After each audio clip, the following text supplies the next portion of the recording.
Excellences, honorables députés, chers invités, chers collègues, j'ai le plaisir de vous accueillir aujourd'hui à la représentation permanente du Luxembourg auprès de l'Union européenne pour la première Agora Schuman que nous co-organisons avec Grand Est Europe, la représentation permanente de la France auprès de l'Union européenne, la Fondation Robert Schuman et le Mouvement européen international, 60 ans après la disparition de Robert Schuman, un des pères fondateurs de l'Europe.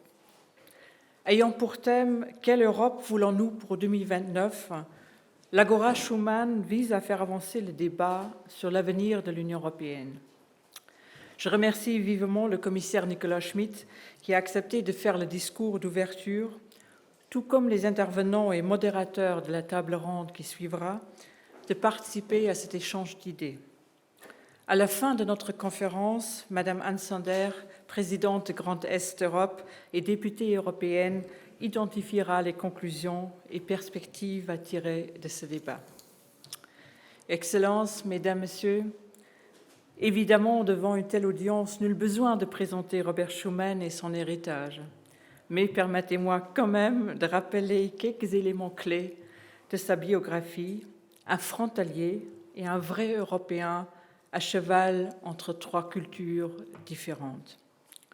Né à Luxembourg le 29 juin 1886, de mère luxembourgeoise et de père français de langue luxembourgeoise, devenu allemand suite à l'annexion d'une partie du territoire français, Robert Schuman fait ses études primaires au Luxembourg, où il apprend notamment le français, sa langue maternelle étant le luxembourgeois. Après son baccalauréat, son Abitur à Metz, alors ville allemande, il poursuit ses études de droit en Allemagne et en France.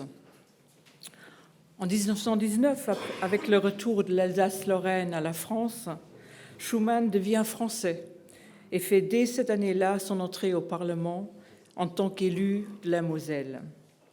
Il y siégera jusqu'en 1940. Après la guerre, il entre en 1946 au gouvernement français avec le parcours que nous connaissons et qui l'amènera à la déclaration du 9 mai 1950. L'année dernière, cette même date, le 9 mai, marquait l'événement de clôture de la conférence sur l'avenir de l'Europe, initiative commune du Parlement européen, du Conseil de l'Union européenne et de la Commission européenne, visant à ouvrir un grand débat avec les citoyens européens sur l'avenir de l'Europe.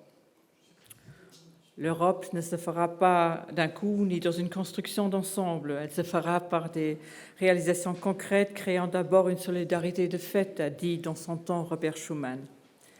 J'espère que le débat d'aujourd'hui contribuera à identifier les futures réalisations concrètes dont a besoin le projet européen.